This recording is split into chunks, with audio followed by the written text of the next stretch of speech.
Hey everybody, Bill in Virginia. Welcome back. So I've got the work boots on, the little logging train there, as well as the little porter tenders. I think that looks nice. I'll probably try to run that a little later in this episode. I took the caboose off, put it down here just temporarily. It's sitting up kind of high. There is like a peg on the bolster where the trucks connect, and I am going to try to remove a little bit of that material so I can drop it down roughly about an eighth or more of an inch. That'll get the couplers to align, and actually that will look better too because it'll sit a little bit lower, and I've got the clearance on the wheels. So that'll be a project I'm going to be doing. But right now, I am building another tree. Surprise, surprise. So this is the grapevine wire. I've got about 7 strands in this from the base, and then again it tapers up to the top. And then loops of florist wire. So this is a combination build of things that I've seen, from a number of different guys and gals out on YouTube. Mostly from what Boomer Dioramas has been doing. And then another one, Train Fan Attic. He's got a series of builds in which he builds some really nice trees. So I'm taking a combination of some of the techniques that they've done and then incorporated my own by using the grapevine wire to get a nice realistic looking trunk. You can see in a few spots some of the white. I've used Mod Podge on this one after I put the wires in. So with this, the grapevine wire, you can drill into it. You might hit the wire core of it, but if you've got enough wires in bulk and you got a nice trunk, you've got plenty of places to drill. So I used a small hand drill, opened it up, put in the different materials, and you can kind of see I've got them so that it fans out at the bottom to give me a good shape. The loops I'll cut after a while. Right now I'm going to let the Mod Podge dry thoroughly on this. The trunk I built using carpenter's glue again, so I've got a nice solid trunk that I can drill into. Gives me some substance to drill in. So between those, we'll see how this looks.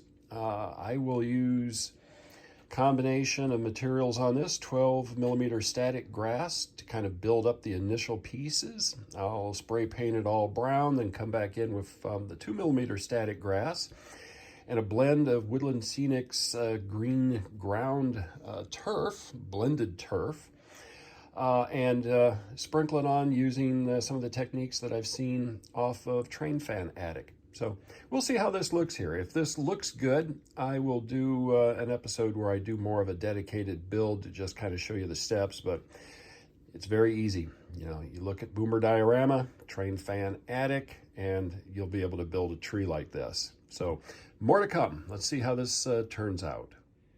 So I spent just a few minutes and cut the loops.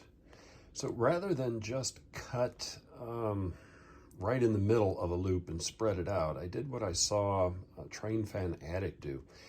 In that, he cut off anywhere from a quarter to a half inch chunk of the loop. So you can kind of see the one that I've got in the center of the frame right now. That was a much larger loop, and I cut off a big chunk of it. But the overall effect is you get a nice spread of branches on this. I'm very happy with how this is looking. I did go in and maybe half a dozen of those, I spread them out just a little bit because it was bowing back on the opposite branch. So I like how that looks. So far, so good. I am probably going to get started either tonight or tomorrow night and start putting on the 12 millimeter static grass as my base on this. So we'll see what it looks like once I get that particular part of the process done. So making a little bit of progress here. I put a little Mod Podge on the tips and have sprinkled 12 millimeter static grass on it. Once the Mod Podge dries, I will shake the bejeebies out of this and knock off all of the loose needles, static grass, however you want to call it. And it's given a good shape, good texture here. I will go down and do the bottom and then work my way up later and finish the tree. Then I'm going to do what I saw Train Fan Attic do, that he would basically flip, put a little Mod Podge on the bottom of each limb, and then add in some additional 12 millimeter static grass to kind of build up so that it's bushier down below than it is on top. And then after that, it's adding more Mod Podge and then putting on the finer material. So we'll see how that looks. But right now, you know, I like this tree. It's going to be a good size one on the layout, as long as I don't screw it up and make it look like doo-doo. Anyway, more to come. Well, it's been several days since I did any update, and you can see on the tree I did get a little bit more done before I kind of put it aside. I've still got to remove a little bit of that material, kind of get rid of some of the real stragglers, and go on to the next step. But that looks like a nice big pine tree, so I'm happy with how it's looking so far. But this week I worked out of town, and I just got back today, so it's late Thursday. Stopped at a hobby shop because I was up in the Newark, Delaware area, and stopped at a hobby shop that's up there called Just Trains. Nice hobby shop. Not real big, but he actually had a very good assortment, different scales and different things that were in there. So I got a nice Bachmann On30 boxcar set, good price on that. I picked up a brand new Plasticville barn kit in O scale for $6. If you remember my cabin scene, that was a Plasticville cabin before I modified it, painted it, and weathered it to make it look a little better. So even though I do not have a place on the O-scale layout for this, at some point in time, I'm just going to make it because I want to. So I'm going to have some fun with it. Also just picked up a little bit of paint. Did pick up a manure spreader in HO scale. I have a spot over on the layout where I've got a little bit of farm equipment. I can put this in, so I'm fine with that. And then they had a box of odds and ends of florist material. And I got this. So this is another of like the grapevine wire that I use. So it's naturally wired floral material. I don't know where this comes from, but I ended up getting this for $1. So, you know, I get my stuff at Hobby Lobby for about $5, maybe $6 now. So $1 for this, there's another 11, maybe 12 trees. So I'm a happy camper for that. Next thing is, when I got home on the front porch was a large box, a heavy box from Caboose Stop Hobbies. So, like other times, I know of some that's in there, but I really don't know exactly everything that I got. So I will empty this out, just do a quick pan over it, show you what I got before I go back to finishing up on the tree. So more to come a little bit later here. So using the light on the camera here, this is part of what was in that box. I have 9 O-scale freight cars, all of them project cars. A bunch of them where somebody had started to make Great Northern. None of them have trucks on them or couplers. I've got a bunch of those, so I can finish some of these cars. A couple of them need just some repairs, like that needs a coupler and another truck on it. This one needs a couple of pieces of wood put on it. It's a wood kit, Pennsylvania, really nice. That Santa Fe back there just needs a truck on it and new couplers. So not bad. This is just projects. I've got a bunch of other O-scale cars that need some work that I've had already. So I got plenty of O-scale, and I can do some display with them, but that was part of what was in the box. Now let's go take a look at the rest. Don't you just love a good hobby shop haul? So all of the rest of this was in that box I got from Caboose Stop Hobbies. So a variety of N-scale shells over there. An HO scale car, a variety of details of different scales. Over here is what was in a bag that I got for, I think, 10, 15 bucks of Master Creations. A whole bunch of car kits. And it looks like the vast majority of the materials are there to build cars, freight cars. So I'm a happy camper with that one. Another Pennsylvania HO scale engine. Got some HO scale cars here, there. Odds and ends that are O scale, N scale stuff over there. Some electrical and components, things to do scratch building, and O scale details. Over here, a couple of Z scale passenger cars. I've got some Z scale flex track. I just want to kind of see what the scale looks like so that if I ever do a Z scale, I know what I'm getting myself into. But anyway, quite the eclectic mix from the hobby shop. Now, the next thing is, where am I going to store it? So, over here in my cabinets, those two have model train stuff, like my soldering guns, electrical, some odds and ends. The end two over here have some scuba diving equipment. Now, whoa, out of focus. There we go. Now we're back into it. So some scuba diving equipment. The rest of this is odds and ends of woodworking equipment that I haven't used in years. I'm not going to get rid of it, but I am going to get some totes.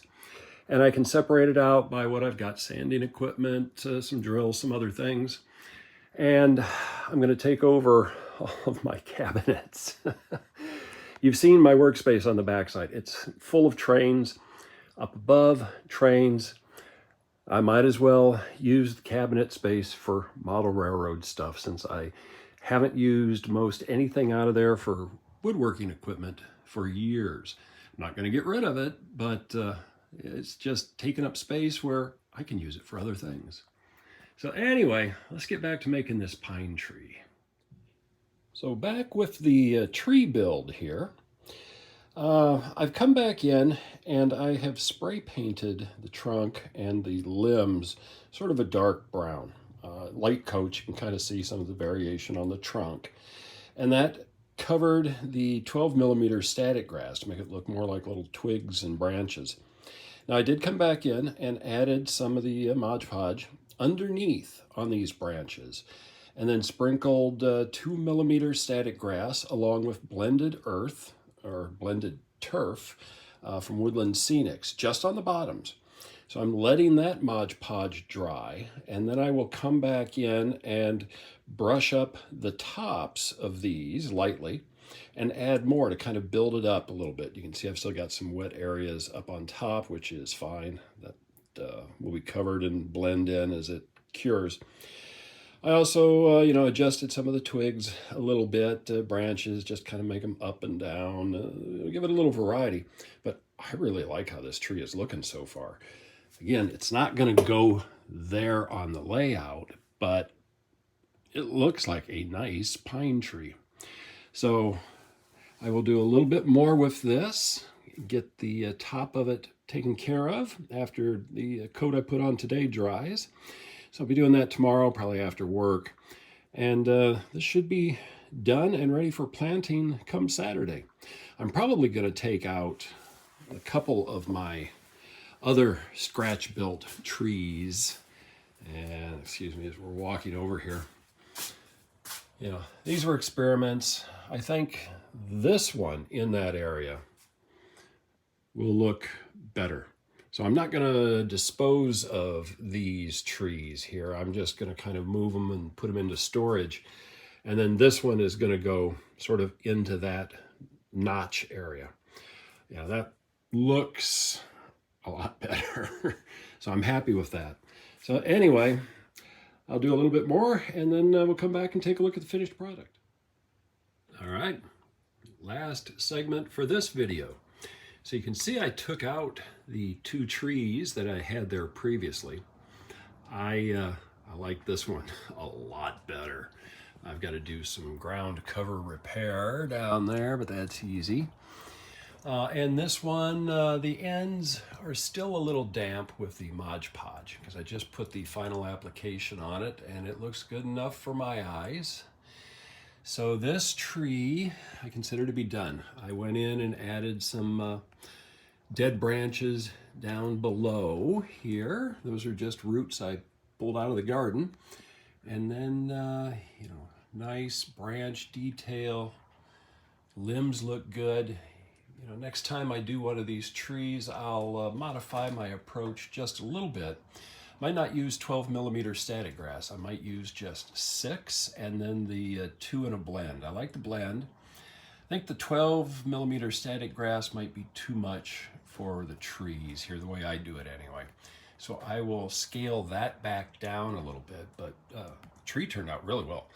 You know, so this has been a few evenings worth of work since last weekend, and it is now Friday evening. And I think I started this Sunday evening to get the trunk done. And then the rest of this stuff has just been added on. It hasn't taken long. But I'm a happy camper. So with that, that's going to wrap up this one. Keep having fun on your layouts. Until next time.